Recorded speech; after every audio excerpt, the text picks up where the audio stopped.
Hello, welcome to this week's Behind the Poem. Today I'm sharing a poem called Pickling, which I wrote in 2018. I'm sharing it today because I wrote the poem exploring my own relationship to assimilation, which is a kind of internalized oppression. And I think in our immediate and long-term work to dismantle oppression, interrogating, decolonizing, liberating ourselves from assimilation and internalized oppression is a vital part of our collective liberation work. So here we go. Pickling.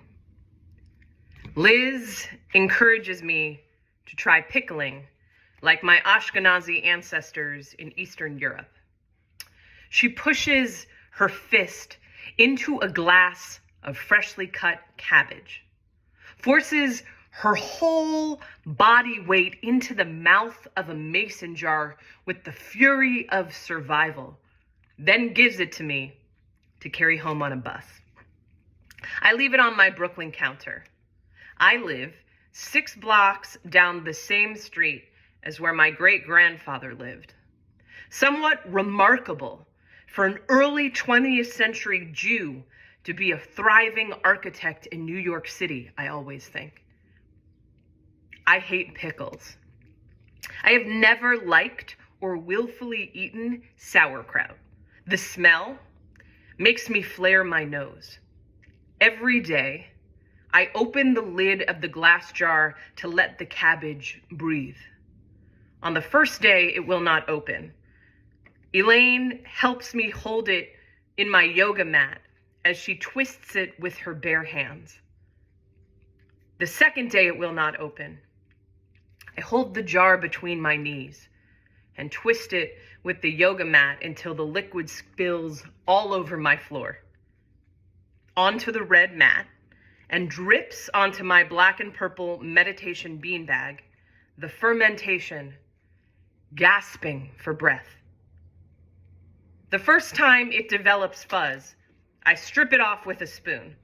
The second time, I don't even look. I toss the whole top layer of fuzzing cabbage into my garbage can, pretending like it isn't going through some drastic sort of shift. When I was 23 years old, I took a solo road trip around the United States. It was only at a motel in Cleveland, Mississippi, that a front desk clerk saw my driver's license and last name and asked if I was Jewish.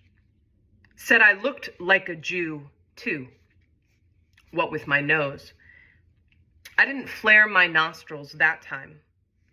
It's big, my nose. Looks a lot like my father's. His nose is huge. You'd think that being a 4th-generation Jewish American Ivy League graduate might account for some kind of drastic shift. I like to call that assimilation, or pretending to take the top layer of fuzz from the fermenting cabbage and toss it in the garbage can like it wasn't even there. When I text Liz to tell her about the second batch of fuzz, she tells me the jar is ready for the fridge. She says she's proud of me because she knew this was a risk. I ate a spoonful the next day, standing at my kitchen sink, the jar resting on the kitchen sink's edge. If it fell, the whole experiment would crack. If we fall, the whole experiment will crack. I'm just waiting for the fuzz to cover all the fermenting cabbage. Like if they send more immigrants home on buses or boats, who's to say we won't be next? When I bring a small container of the sauerkraut to my writing space the next day to have as a snack, I open it up with my 2 hard-boiled eggs and a half of avocado. The stench is putrid, even though somehow I've come to want to eat the cabbage for quite literally the first time in my life. It smells like Jew. That's the first thing I think when I take the green lid off the plastic IKEA container. This smells like shit. I convince myself that the person on the other side of the table is not leaving because she has finished printing her manuscript. I convince myself she is leaving from the table back to the writing room because of the smell. Because I smell. Because my Jewy sauerkraut is obstructing the air. My internalized anti-Semitism starts fermenting on the surface of my skin as I start to chew. It tastes good, the cabbage, for the first time in my life. And yet here I am, wanting desperately to hide, tuck my Ashkenazi food into the corners of some closet, the way my whole family has tried so hard to assimilate our skin. We call ourselves white now. We too have let the white supremacy ferment in the glass jars of our skin. My great-grandfather is buried above the ground in a mausoleum in Queens. In Jewish burial practices, the body is supposed to decompose in the ground.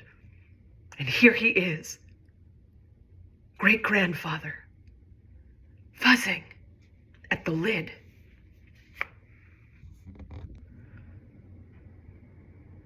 Thanks for tuning in. I've shared this many times before because I have cried many times before reading poems for Behind the Poem.